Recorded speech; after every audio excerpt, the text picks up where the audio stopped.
इन एक ही शरीर के अलग अलग हिस्सों से मैं अलग अलग अनुभव कर सकता हूँ। हाथों से पकड़ने का अनुभव, पाँव से चलने का अनुभव, आंखों से देखने का अनुभव, जीवा से स्वाद का अनुभव। इस शरीर में मैं बहुत सारे अनुभव कर सकता हूँ।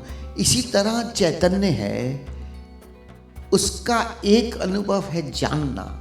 शरीर सोया हुआ है फिर भी तो शरीर होगा। ऐसे ही ये आयाम अगर नहीं भी होंगे, ये शून्यता अपने आप में एक चैतन्यता की अनुभूति है।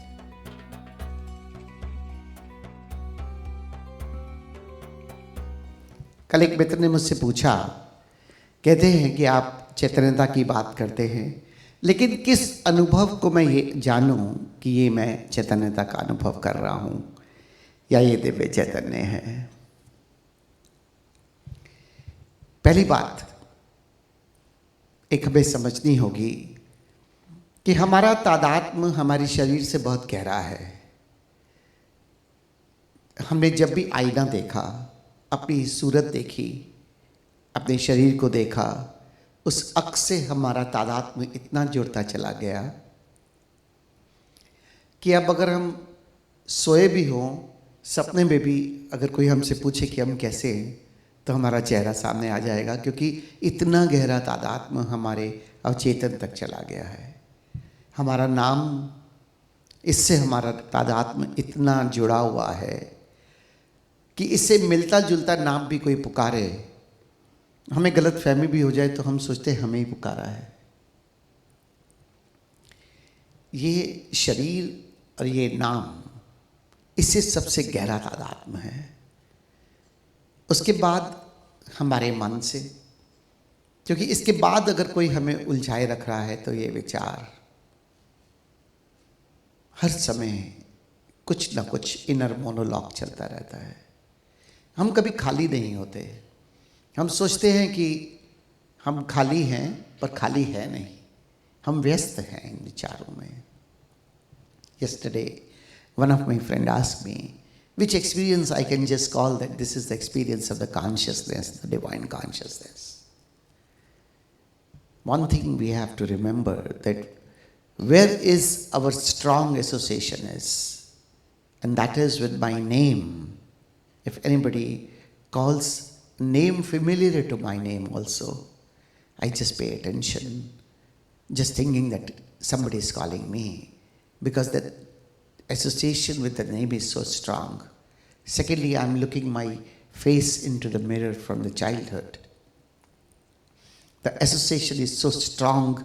If I'm in the dreams also, and if something happen, I can just feel myself, how I look, what are my looks.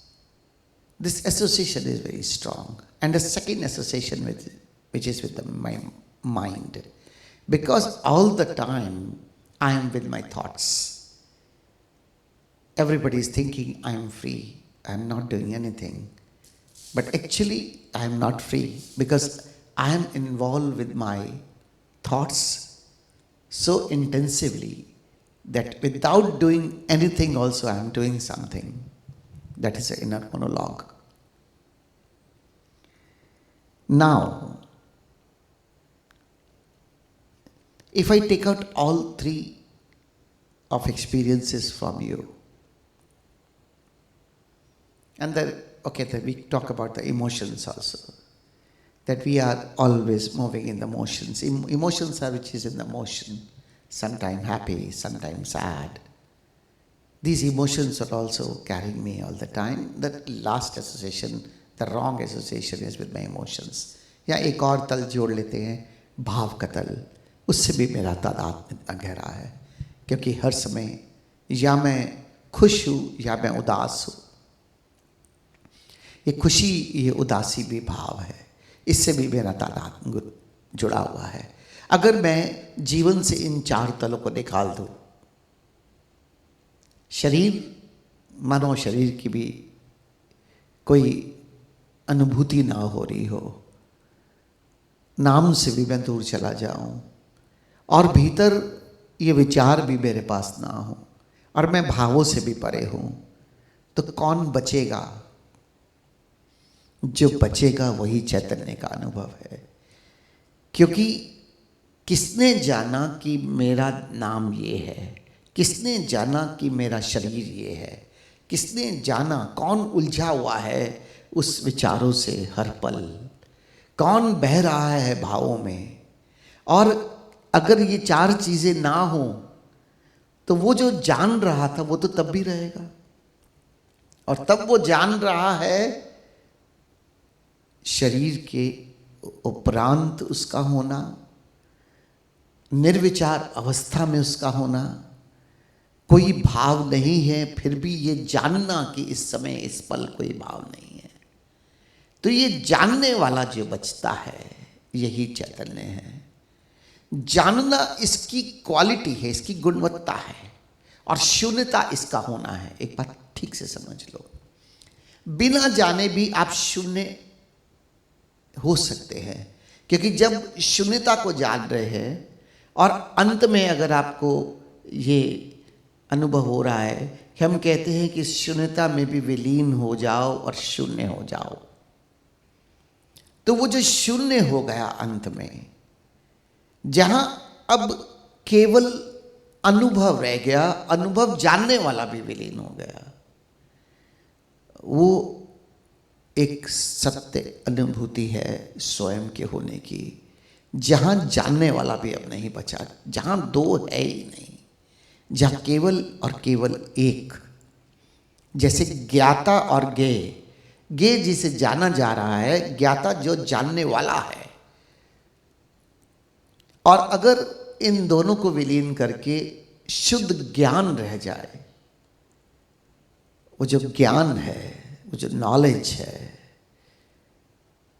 knower has gone, and knower which is knowing something, that object also gone. Should pure knowing there, knowing exist, शुद्ध ज्ञान, ये है शुद्धतम रूप उस चैतन्य का, जिसमें कुछ भी बाकी नहीं। मैं कैसे कहता हूं कि जानना एक क्वालिटी है। दूसरा अनुभव, ये मेरा शरीर है, हाथ भी इस शरीर के हिस्से हैं, ये पैर, ये टांगे भी इस शरीर का हिस्सा है, ये आंखें भी इस शरीर का हिस्सा है। अब मैं हाथों से देख नहीं सकता, छू सकता हूं, पैरों से मैं चल सकता हूं, लेकिन आंखों से मैं देख सकता हूं। है तो पूरा शरीर, लेकिन इसी शरीर का एक हिस्सा है आंखें, एक हिस्सा है मेरा धड़, एक हिस्सा है मेरा चेहरा, और एक हिस्सा है मेरे हाथ, और एक हिस्सा है मेरे पैर। इन एक ही शरीर के अलग अलग हिस्सों से मैं अलग अलग अनुभव कर सकता हूं। हाथों से पकड़ने का अनुभव, पांव से चलने का अनुभव, आंखों से देखने का अनुभव, जीवा से स्वाद का अनुभव। इस शरीर में मैं बहुत सारे अनुभव कर सकता हूं। इसी तरह चैतन्य है, उसका एक अनुभव है जानना, एक अनुभव है ओंकार, एक अनुभव है प्रकाश, एक अनुभव है शांति, एक अनुभव है आनंद, एक अनुभव है अमृत। इसे अनुभव कहो या आयाम कहो, इस चैतन्यता के भी ये आयाम है। जिस आयामों के द्वारा ये चैतन्य है पूर्ण रूप से, आयामों के बिना भी चैतन्य है। अगर मैं शरीर को सुला दूं कि ना वो देख रहा है, ना वो चल रहा है, ना वो कुछ पकड़ रहा है, ना वो कुछ स्वाद ले रहा है, शरीर सोया हुआ है, फिर भी तो शरीर होगा। ऐसे ही ये आयाम अगर नहीं भी होंगे, ये शून्यता अपने आप में एक चैतन्यता की अनुभूति है। इसलिए जब हम किसी विधि के द्वारा शरीर से पार चले जाते हैं, किसी विधि के द्वारा विचारों से शून्य हो जाते हैं, भावनाओं से भी परे चले जाते हैं, केवल शून्य अवस्था लेकिन उस शून्य अवस्था को जानने वाला तब भी है एक आयाम, द नोअर इज देयर, जो अपनी ही शून्य अवस्था को अनुभव कर रहा है। और अंत में सच समाधि किसे कहते हैं, जब ये जानने वाला भी इसी में विलीन हो जाए और ये आकाश शुद्ध रूप से बच जाए। इसीलिए ओशो ने जब समझाया दृश्य, दृष्टा, साक्षी और बोध, साक्षी में जानने वाला है, लेकिन वो जो बोध है, वो बोध केवल ज्ञान, केवल अनुभव, उसमें ये भी जोड़ नहीं सकते कि उस अनुभव को करने वाला कोई है। इसलिए अनुभव शब्द भी कहीं ना कहीं अनुभवकर्ता को केंद्रित करता है। इसलिए शुद्ध बोध अनुभव से भी गहरा शब्द है कि बस उसका शब्द देना मुश्किल कि जब जानने वाला भी विलीन हो जाता है। इसलिए समाधि के बारे में शब्दों को कुछ भी प्रयोग करना उस समाधि के अनुभव को झूठा करार दे देता है, क्योंकि वो एक ऐसी स्थिति है जिसे केवल और केवल एक होना मात्र है। कुछ भी उसे समझाने के लिए शब्द का प्रयोग करेंगे वो झूठ हो जाएगा। इसलिए हम इशारा करते हैं कि लीन हो जाओ, वही हो जाओ, आकाश हो जाओ, प्रकाश हो जाओ, ओंकार हो जाओ, लेकिन ये कहना बहुत कठिन है कि होने के बाद क्या, क्योंकि केवल और केवल वहाँ पर एक ज्ञान की अनुभूति है। फिर अनुभूति शब्द का प्रयोग करना पड़ रहा है, ज्ञान मात्र बचता है। इसलिए बहुत लोगों को ये अनुभव होता है। कई लोग ये बारे में पूछते हैं कि समाधि की गहराई में जब चले गए, जाते हुए पता था, फिर पता नहीं क्या हुआ, और फिर आते हुए पता चला कि लौट रहे हैं। वो बीच का जो अनुभव है उसको सच में एक्सप्लेन करना बहुत कठिन है। लेकिन अगर जाते हुए जाते जाते पता चल रहा है और लौटते हुए पता चल रहा है और बीच का कुछ समय, लेकिन बाहर आते हुए उसकी अनुभूति अगर पूर्ण ऊर्जापूर्ण है, आनंदपूर्ण है, तो इसका मतलब उसका बोध का होना हुआ। और कई लोग नींद में चले जाते हैं और सोचते हैं कि हम वहाँ समाधि में चले गए, लेकिन नींद से बाहर आते हुए हमारी स्थिति जो होगी वो नींद के बाद जैसे सुबह उठते हैं वैसी होगी, लेकिन समाधि के बाद की अनुभूति स्वयं आपको डिफाइन कर देगी कि आप कहाँ थे। इसलिए जिसके साथ हो रहा है वही जान सकता है कि सच में उसके साथ क्या हुआ। इसीलिए ज्ञान के बारे में कुछ भी कहना कठिन हो जाता है, क्योंकि हर व्यक्ति की घटना अपनी है।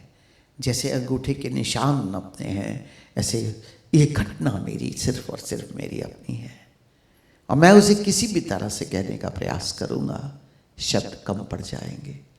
इसलिए यहाँ तक ही बोलकर छोड़ देते हैं, लीन हो जाओ, आकाश हो जाओ, शून्य हो जाओ, कुछ भी कहने का प्रयास, लेकिन आप स्वयं अनुभव कर सकते हैं। तो ये चैतन्य का अनुभव है, और ये चैतन्य का अनुभव जो अलग अलग आयामों के साथ है, अलग अलग गुणवत्ताओं के साथ है, लेकिन एक शब्द का प्रयोग जो बुद्ध ने किया वो है शून्यता, नथिंगनेस, और ओशो ने जिसका बहुत उपयोग किया चैतन्यता। अब चैतन्यता के आयामों की चर्चा ओशो ने बहुत की, लेकिन वो अनुभव केवल उसी चैतन्यता की स्थिति में ही हो सकते हैं। आप ओंकार को मन के तल पर नहीं सुन सकते, शरीर के तल पर नहीं सुन सकते, जब तक निर्विचार नहीं होगे, जब तक शून्य नहीं होगे, ना तो ओंकार का अनुभव हो सकता है, और ना ही प्रकाश का, और ना ही शांति का, ना ही आनंद का, क्योंकि ये उसी तल की अनुभूतियाँ हैं। इसलिए बार बार इस बात पर जोर दिया जाता है कि अपने सत्य स्वरूप के साथ इस तरह से, अपनी चैतन्यता के साथ इस तरह से अपना तादात्म्य जोड़ो कि कुछ ना करते हुए भी आप शांत और आनंदित हो सकते हो, क्योंकि मन नहीं है, भावनाएं नहीं है, मेरा तादात्म्य मेरे भीतर चैतन्य से बहुत गहरा और स्ट्रांग हो चुका है। When there is no body, when you are thoughtless, when you are beyond the emotions, what will be there? What that remains at that state is the consciousness. So when you are gone beyond the body with the technique, when you are just experiencing the thoughtless state of mind, when you are experiencing beyond your emotions, that nothingness is the consciousness. But someone is experiencing that nothingness. That someone or you are still there, the observer, the knower is still there, who is knowing this nothingness. This is the state of the witnessing consciousness. And in last, you have to go beyond this witnessing consciousness. When this witnessing consciousness becomes this consciousness, you dissolve yourself.